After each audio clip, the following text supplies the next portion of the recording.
بسم اللہ الرحمن الرحیم۔ دیکھتی آنکھوں اور سنتے کانوں کو ہمارا سلام پہنچے۔ پلیز اس ویڈیو کو مکمل ضرور دیکھیے گا۔ یہ واقعہ 1 اکتوبر 1980 رات 8 بجے کا ہے، جب ٹی وی سکرینوں کے سامنے بیٹھے لاتعداد پاکستانی ایک حیرت سے دوچار ہوئے۔ ٹیلی ویژن سکرینوں کے سامنے بیٹھے یہ لوگ اس وقت کے فوجی حکمران جنرل ضیاء الحق کی تقریر کے منتظر تھے، لیکن عین اس وقت قرآن کی تلاوت شروع ہو گئی، اور وہ بھی اس اطلاع اور تاثر کے ساتھ کہ یہ آیات ربانی اس وقت تاریخ کے ایک منفرد اور یادگار واقعے کے طور پر اقوام متحدہ کی جنرل اسمبلی کے اجلاس میں گونج رہی ہیں۔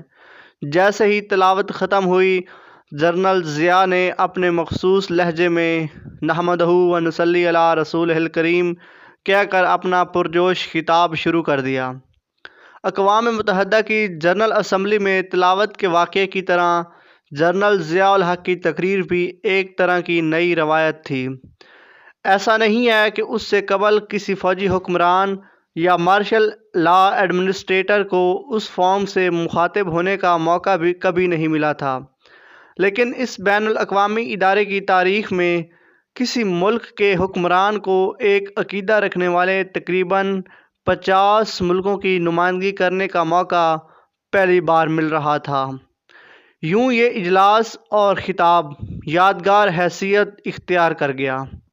اقوام متحدہ کی جنرل اسمبلی میں جنرل ضیاء کے خطاب سے قبل تلاوت کیسے اور کیوں کر ممکن ہوئی، اس کی تفصیل کافی دلچسپ ہے، لیکن جب عالم اسلام کے نمائندے کی حیثیت سے جنرل ضیاء کے انتخاب اور ان کے خطاب کے سلسلے میں اختیار کی گئی ابلاغی حکمت عملی سے آگاہی ہوتی ہے، تو ان واقعات کی دلچسپی میں مزید اضافہ ہو جاتا ہے، اور حکمت عملی کی اس آگاہی سے یہ پتہ چلتا ہے کہ رائے عامہ میں مقبولیت کے حصول کے لیے شخصی حکومتیں کیسی کیسی تراکیب اختیار کرتی ہیں۔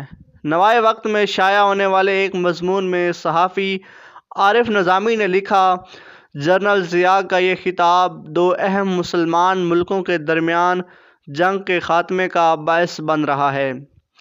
کیا اخبارات یہ سب خود بخود کر رہے تھے؟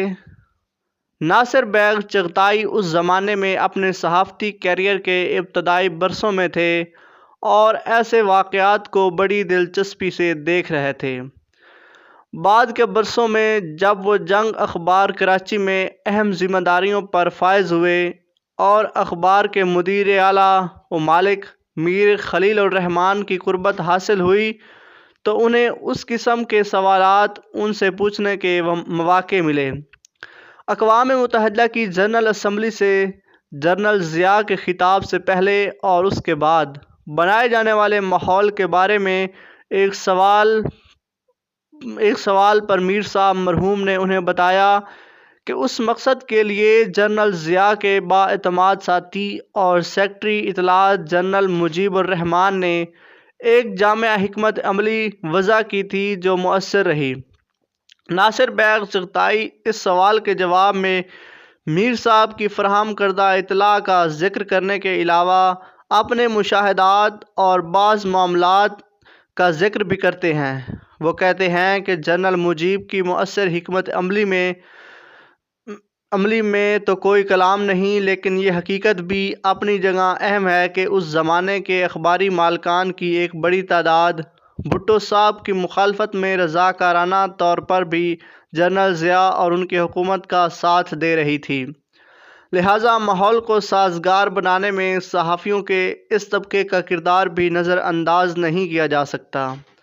اخبارات نے اس خطاب کے سلسلے میں جو ماحول تیار کیا تھا، اس کا نتیجہ یہ نکلا کہ 1 اکتوبر یعنی تقریر کے روز لوگ شام پڑتے ہی اپنا کاروبار بند کر کے گھروں کو چلے گئے یا شہر میں ریڈیو ٹیلی ویژن کی دکانوں اور چائے خانوں میں جمع ہو گئے۔ روزنامہ جنگ کے الفاظ میں، آج صدر پاکستان جنرل ضیاء الحق کی تقریر کی وجہ سے راولپنڈی اور اسلام آباد میں بیشتر لوگ سر شام ہی دکانیں بند کر کے اپنے یا اپنے عزیز دوستوں کے گھروں میں ٹیلی ویژن اور ریڈیو کے سامنے بیٹھ گئے۔ بازاروں میں رونق ایک دم ختم ہو گئی۔ صدر پاکستان کی تقریر کے دوران ہوٹلوں اور دوسری ٹی وی والی دکانوں کے سامنے لوگوں کے ٹھٹ جمع ہو گئے تھے۔ اور وہ تقریباً 1.5 گھنٹے تک مسلسل صدر مملکت کی تقریر سنتے اور دیکھتے رہے۔ 2 اکتوبر کو جس روز جنرل اسمبلی سے جنرل ضیاء کے خطاب کی خبریں شائع ہوئیں، روزنامہ جنگ نے اس تقریر اور اس کے ماحول کی طویل جھلکیاں شائع کی جن کے ایک نقطے نہ صرف یہ کہ پورے منظر نامے کو تبدیل کر دیا بلکہ تاریخ بنا ڈالی۔ صدر پاکستان جنرل محمد ضیاء الحق پاکستانی وقت کے مطابق رات 8:04 پر روسٹرم کے پاس آئے تو اچانک جنرل اسمبلی کا ہال تلاوت کلام پاک سے گونجنے لگا۔ صدر مملکت تعظیمی ہاتھ باندھ کر کھڑے ہو گیا۔ یہ تلاوت کاری شاکر قاسمی نے کی تھی مگر وہ جنرل اسمبلی کے ہال میں نظر نہیں آئے۔ جنرل ضیاء الحق نے جو قومی لباس سیاہ شیروانی شلوار کرتا پہنے ہوئے تھے نے تلاوت کے بعد اینک اتار کر اپنی فائل پر رکھی، اپنی تقریر کا آغاز بسم اللہ الرحمن الرحیم سے کیا اور اینک پہن لی۔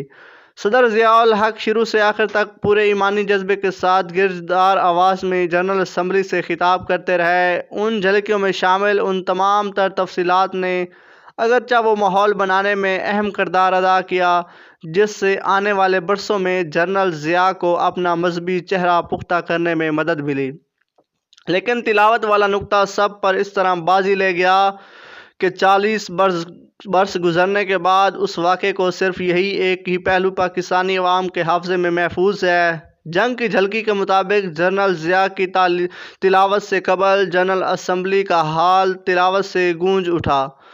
یہ بیان اس حد تک تو درست ہے کہ پاکستان ٹیلی ویژن کے ناظرین جس وقت ٹیلی ویژن کے سامنے بیٹھے تھے ان نے یہی منظر اپنے ٹیلی ویژن پر دیکھا، لیکن یہ واقعہ گزرنے کے کچھ عرصے بعد اس واقعے کے بارے میں مختلف کہانیاں سامنے آنے لگیں، جن میں سے ایک یہ بھی تھی کہ جنرل اسمبلی کے قاری صاحب نے تلاوت نہیں کی تھی بلکہ تلاوت کی ریکارڈنگ نشر کی گئی تھی۔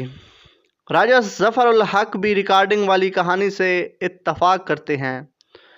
ان واقعات میں یہ سوال اہمیت رکھتا ہے کہ جنرل ضیاء الحق کے خطاب کے موقع پر تلاوت کی تجویز کہاں سے آئی۔ راجہ ظفر الحق بتاتے ہیں کہ جب یہ فیصلہ ہو گیا کہ جنرل ضیاء الحق عالم اسلام کی نمائندگی کریں گے، اس موقع پر جنرل ضیاء الحق نے کہا، میں تو اپنی بات کہنے سے پہلے ہمیشہ تلاوت پسند کرتا ہوں، لہٰذا اس تقریر سے پہلے بھی تلاوت ہونی چاہیے۔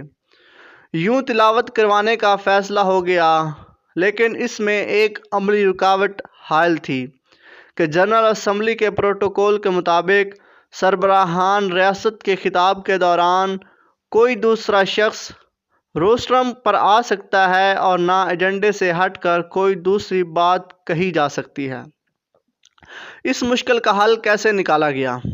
اس کی تفصیل پاکستان ٹیلی ویژن کارپوریشن کے سابق مینیجنگ ڈائریکٹر اختر وقار عظیم نے بتائی۔ انہوں نے اپنی یادداشتوں پر مشتمل کتاب ہم بھی وہیں موجود تھے میں بھی اس کی تفصیل درج کی ہے۔ انہوں نے لکھا ہے کہ پی ٹی وی نے اس موقع پر دنیا کے دیگر ٹیلی ویژن چینلز کی طرح جنرل اسمبلی ہال سے متعلق ایک سویٹ بک کروا رکھا تھا جس میں وہ تمام نشریاتی ساز و سامان اور عملہ موجود تھا جو تقریر کو براہ راست ٹیلی کاسٹ کرنے کے لیے ضروری تھا۔ اس کے علاوہ سویٹ میں 2 دیگر افراد بھی موجود تھے، ان میں ایک ملک کے معروف نیوز کاسٹر اظہر لودھی تھے اور دوسرے قاری صاحب تھے۔ جنرل ضیاء کی تقریر سے کچھ دیر قبل اظہر لودھی سے اعلان کروایا گیا کہ اب سے کچھ دیر کے بعد صدر پاکستان خطاب کرنے والے ہیں، اس سے قبل تلاوت قرآن حکیم سنیے۔ جیسے ہی انہوں نے اعلان ختم کیا، تلاوت شروع ہو گئی۔ تلاوت کے دوران اسمبلی ہال اور اس کے شرکاء دکھائے گئے جس سے محسوس ہوا کہ وہ بھی تلاوت سن رہے ہیں۔ اختر وقار عظیم لکھتے ہیں کہ حقیقت یہ تھی کہ اسمبلی ہال میں اس وقت جنرل ضیاء الحق سے پہلے مقرر کا خطاب جاری تھا، لیکن پاکستان ٹیلی ویژن کے ناظرین تلاوت کو ایک ایسے تاریخی واقعے کے طور پر دیکھ، سن اور سمجھ رہے تھے کہ جیسے یہ واقعہ ایوان کے اندر رونما ہو رہا ہے اور تاریخ بن رہی ہے۔ نیو یارک میں جنرل اسمبلی کے سویٹ سے جنرل ضیاء الحق کے خطاب کا اعلان کرنے والے اظہر لودھی کی یادوں میں یہ واقعہ کل کی طرح تازہ ہے۔ وہ کہتے ہیں، میری طرح قاری شاکر قاسمی بھی جنرل اسمبلی میں موجود تھے، لیکن تلاوت پہلے ریکارڈ کر لی گئی تھی۔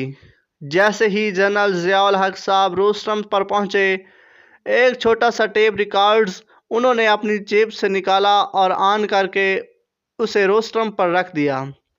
اس کے بعد احتراماً ہاتھ باندھ کر کھڑے ہو گئے۔ جیسے ہی تلاوت ختم ہوئی، انہوں نے تقریر شروع کر دی۔ اصل میں اس روز کیا ہوا تھا، ممکن ہے اصل کہانی ان کہانیوں کے درمیان ہی کہیں گم ہو۔ اگر ویڈیو اچھی لگی ہو تو پلیز ویڈیو کو لائک ضرور کر دیجیے گا، اور اگر ابھی تک آپ نے ہمارے چینل کو سبسکرائب نہیں کیا تو چینل کو بھی سبسکرائب کر دیجیے گا۔ نیکسٹ ویڈیو تک اپنا بہت سارا خیال رکھیے گا۔ اللہ حافظ۔